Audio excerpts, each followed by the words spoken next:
Herzlich willkommen, liebe 1000 PS-Freunde. Ich bin der Max und ich war heute mit unserem Dauertester mit der Kawasaki Z900 bei herrlichen Bedingungen unterwegs und habe für euch einen neuen Reifen getestet. Und zwar den Conti Road. Und das ist ein ganz spezieller Kandidat. Warum? Das gibt es für euch als Antwort im Video. Also bleibt dran, wird spannend.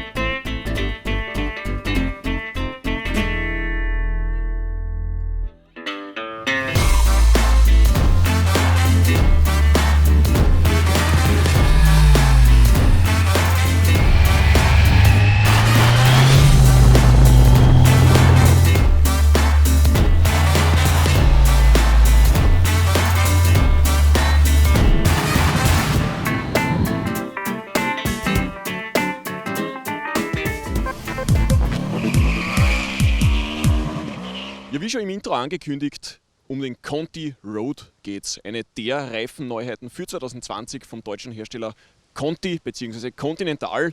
Und warum ist der so besonders, das erzähle ich euch gleich vorweg, weil es ein neu entwickelter Secondliner ist. Also man muss sich das so vorstellen, für diejenigen, die vielleicht am Reifensektor nicht so bewandert sind unter euch, auf jeden Fall gibt es immer dieses Top-Produkt, die Neuheit des Jahres oder die neueste Entwicklung von jeweiligen Hersteller und dahinter bleibt meistens das alte Modell dennoch im Sortiment und stellt dann den sogenannten Secondliner dar. Und dieser sogenannte Secondliner ist dementsprechend natürlich ein günstiger Reifen mit älterer Technologie und obendrauf ist eben allen voran das Flaggschiff.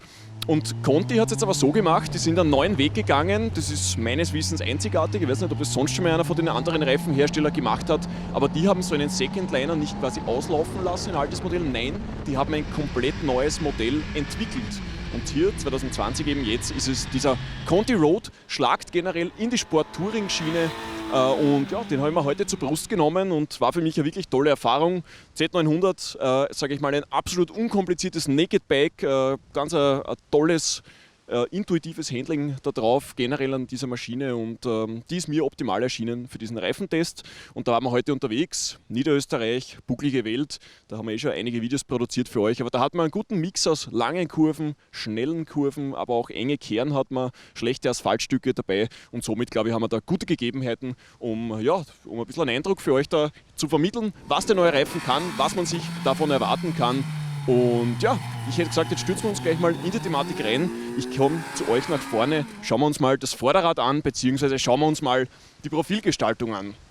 Und hier ist es so, der Reifen, vielleicht vorab noch eine wichtige Info, der ersetzt eigentlich den Conti Road-Attack 2 Evo. Es gab den Road-Attack 2, dann kam die Evo-Variante. Der Road-Attack 2 war lange Zeit eben der Secondliner im Programm und jetzt hier neu eben der Conti Road, der dieses Erbe antritt und der Road Attack 2 Evo, den bin ich auch ausgiebig gefahren.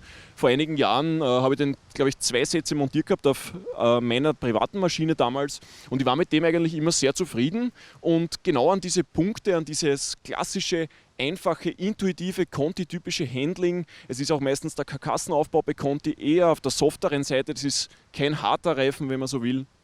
Genau dort hat man angeknüpft, aber der große Entwicklungsfokus war einfach, dass man den Nassgrip verbessert, weil das war offenbar einer der Punkte, der halt, wie Sie sagen, verbesserungswürdig war am Vorgängermodell.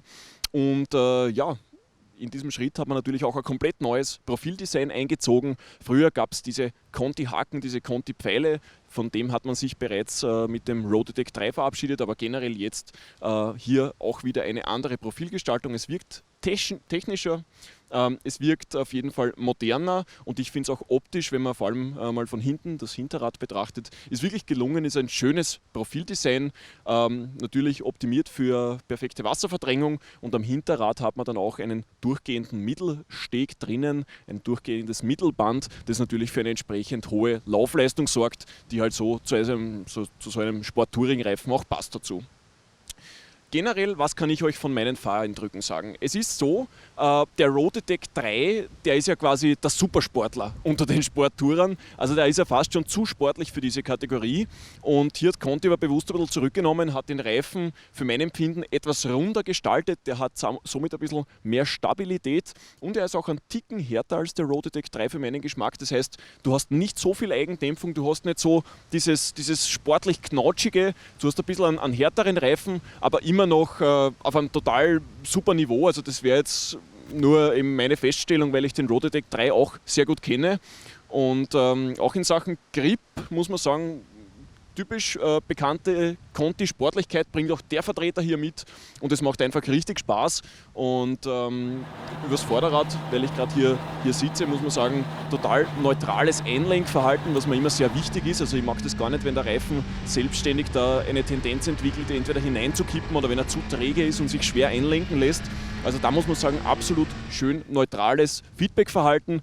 Auch beim Bremsen sehr wichtig für mich, hat er kaum Aufstellmoment, das taugt mir auch sehr. Das heißt, wirklich, da gibt es keinen Grund zur Kritik, keinen Grund zum Meckern. Und im Allgemeinen kann ich jetzt schon sagen, der Reifen mit seiner unkomplizierten Art und Weise harmoniert auch wirklich sehr gut mit dieser unkomplizierten Z900 von Kawasaki. Ja, jetzt hätte ich gesagt, verabschieden wir uns mal von der Front und schauen wir vielleicht aufs Hinterrad. Hier, wie gesagt, dieses durchgehende Mittelband, das eben für eine entsprechende Laufleistung sorgt. Man sieht auch jetzt schon an unserem Reifen, er entwickelt ein wunderbar leicht schuppiges Abriebbild. Wir sind wirklich sportlich gefahren heute, haben den Reifen hart rangenommen und dementsprechend muss man sagen, das Abriebmuster geht hier super in Ordnung. Es erinnert mich auch ein bisschen an den Road Attack 3, wenn ich ehrlich bin. Der hat auch so dieses ganz leicht schuppelige gezeigt und habe auch geschaut in den Kurven, da haben wir heute ein paar schwarze Striche hinzogen, wenn man die Elektronik von der Z900 auf ein Minimum reduziert. Und was für mich auch immer wirklich ein Vertrauensbeweis ist, wenn ich den Reifen an der Traktionsgrenze entlang führen kann. Speziell am Hinterrad, wenn du aus den engen Kurven rausfeuerst, dann war es so, dass ich nach einer Stunde, wo ich da im Sattel war, wirklich ein gutes Gefühl dafür gehabt habe, wie viel Grip gibt das Hinterrad her. Und dann haben wir da aus so engen Kurven auch wirklich mit einem guten Asphalt die Situation so gehabt, dass ich das wirklich an der Haftgrenze entlang beschleunigen habe können, das Bike, und dass das dann sogar mit einem Wheelie aus dem Radius rausfeuert. Also das ist für mich immer ein super Vertrauensbeweis, wenn ich einfach mich nach kurzer Zeit schon so auf den Reifen eingeschossen habe. Und wie gesagt, dementsprechend, ihr seht meine Begeisterung, ich kann jetzt echt kein schlechtes Haar dran lassen, jetzt vom ersten Eindruck her. Für euch wichtig, warum kauft jemand vielleicht einen Secondliner und nicht den Firstliner? Da geht es natürlich in erster Linie um ein preisbewusstes Publikum. Also das ist sicherlich die Zielgruppe, an die sich der Reifen richtet. An Leute, die was Neutrales, Unkompliziertes für einen Alltag suchen, mit dem man sowohl auf Tour gehen kann, der eine gewisse Laufleistung mitbringt, aber entsprechend auch einen sportlichen Anspruch erfüllt. Und das passt wirklich für diesen Reifen wie die Faust aufs Auge. Er ist circa um 80%, also er kostet circa nur 80%, je nach Markt, also sprich 20 bzw. 25% günstiger ist er als das Flaggschiff, als der Road Attack 3. Und ich meine, das passt ganz gut. Man bekommt wirklich einiges dafür geboten. Er hat natürlich jetzt nicht alle Conti-Features an Bord. Conti hat da so Icons auf deren Website, wirft vielleicht mal einen Blick drauf, wenn es euch genau interessiert, wenn es euch im Detail interessiert. Die haben ein paar so Features wie Traction Skin. Der Reifen wird dann quasi mit einer aufgerauten Oberfläche schon ausgeliefert oder das Grip Limit Feedback Feature. Also die haben da so ein paar Begrifflichkeiten und da ist natürlich eingespart worden, das muss man auch ganz klar sagen. Also er hat keine Traction Skin, er hat eine Trennmittelschicht drauf, das heißt den Reifen muss man anfahren. Ich weiß nicht, wie lange wäre man warm gefahren sein, wäre man angefahren sein heute, ich sag mal 50, 60 Kilometer vielleicht, dann hat man schnell Vertrauen fassen können und hat das Ding auch wirklich sportlich von links auf rechts legen können. Und und was er auch noch mit drinnen hat, ist dieses Feature Performance over Time. So nennt Conti quasi die Technologie, die dafür sorgt, dass das Abriebbild, das Abriebmuster sozusagen ein gleichmäßiges ist und dass die Fahreigenschaften auch über die komplette Laufleistung des Reifens konstant bleiben. Das heißt, dass man sich auch da nach 5000 Kilometern vielleicht noch darauf verlassen kann, dass das eben neutral und willig in die Kurve fällt, das Ding. Ja, Laufleistung vielleicht auch noch ein spannender Punkt. Es hat ja die Präsentation nicht stattgefunden in Sizilien von Conti. Die hätten dort auch den Reifen vorstellen wollen im Frühjahr, jetzt 2020. Aber ich habe eine Videokonferenz gehabt Telefoncall mit den Conti-Technikern und die haben gesagt, naja, so 5.000 bis 8.000 Kilometer kann man sicherlich erwarten von dem Reifen, vielleicht auch sogar einen Ticken mehr, je nachdem, wie sportlich man es angeht, wie man es krachen lässt hier im Sattel. Aber ich finde, das ist voll okay für diese Sport-Touring-Kategorie. Und auch in der Hinsicht passt es dann. Ja, und eine Sache, das möchte ich der Vollständigkeit halber auch noch erwähnen, ist halt die, dass Conti den Reifen zwar in Deutschland entwickelt und dort die ganzen Prototypen schnitzt und so weiter, aber die generelle Fertigung für den Markt dann auf der ganzen Welt, die erfolgt für dieses Modell aus Asien.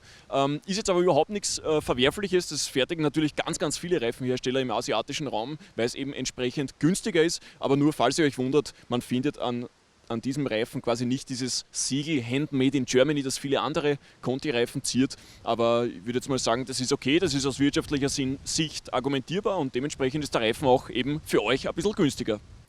Ja, in Summe für mich heute nach dem Testtag ein absoluter No-Problem-Reifen, wenn man so möchte. Einer, der alles kann, der wahrscheinlich nicht ganz das letzte Quäntchen Sportlichkeit mitbringt, das der Road-Attack 3 hat. Der Road-Attack 3 kommt mir ein bisschen spitzer auch vor von der Kontur, ist insgesamt sicherlich eben das Quäntchen sportlicher noch, aber der hier für einen Alltagsfahrer, sage ich mal, im Touren-City-Langstrecken-Mix, aber der auch einmal sportlich auf der Hausstrecke Gas geben möchte, absolut sicherlich eine Empfehlung und vor allem natürlich auch für preisbewusstes Publikum, was sagt, okay, muss vielleicht nicht eben dieser überdrüber Top-Reifen sein. In Summe kann man noch sagen, werft vielleicht einen Blick auf dieses Spider-Diagramm, also die Hersteller haben da oft so Spinnendiagramme, das werden wir euch jetzt einblenden, wo ihr seht, wo der Reifen quasi verbessert wurde im Vergleich zum Vorgänger oder im Vergleich zu anderen Reifen im eigenen Portfolio des Herstellers. Und dieses Spinnendiagramm, das ist auch nochmal vielleicht ein Blick wert für euch, wo man dann sieht, okay, wo ist er besser als der Road Attack 2, sprich der Vorgänger, den er jetzt ersetzt für 2020. Ja, und das war es eigentlich in aller Kürze hier zum Test vom neuen Conti Road. Ich hoffe, ich konnte euch ein bisschen Info mitgeben. Ich hoffe, der Reifen hat euer Interesse vielleicht geweckt. Werft einen Blick auf die Conti-Website. Ich kann sagen, passt, hat mir gefallen, hat mir getaugt, hat mich abgeholt und von daher schon mal Daumen hoch dafür. Und liebe Leute, wie immer, lasst mir ein nettes Kommentar hier, schenkt mir einen Daumen hoch, wenn ihr gute Infos da mitnehmen habt können aus unserem Beitrag. Und ja, bis demnächst, bleibt sitzen oben. Macht es gut. Ciao.